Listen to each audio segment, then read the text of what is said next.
Much of my own research has focused on understanding ethical leadership in business organizations, what it is and why it is important.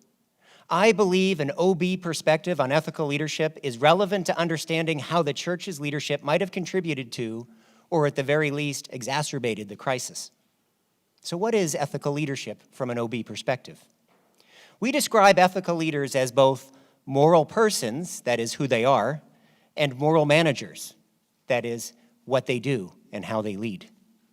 As a moral person, an ethical leader is someone who's recognized for having strong character and integrity. As a moral manager, an ethical leader uses the tools of leadership to promote good conduct, among others. Within the context of the church, we might refine this conceptualization to say that an ethical leader, specifically a bishop, is a moral person when he is a spiritual father who is strong in his faith and supportive of and compassionate to others. As a moral manager, a bishop must encourage virtuous behavior in others. He needs to provide clear teaching, set and consistently communicate standards for personal conduct, monitor the organization for violations, and discipline those who violate those standards.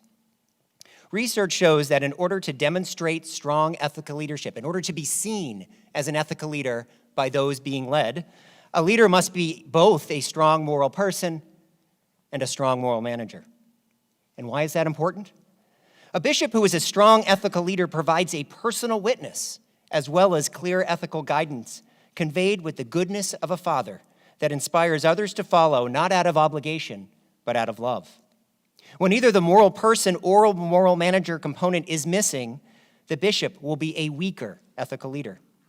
For example, if a bishop lives an exemplary, Christ-like life as a moral person, but is so bogged down with administrative duties that he doesn't get out into the field, or if he's seen as soft on handling cases of misconduct, he might be a very solid moral person, but he is not demonstrating strong moral management.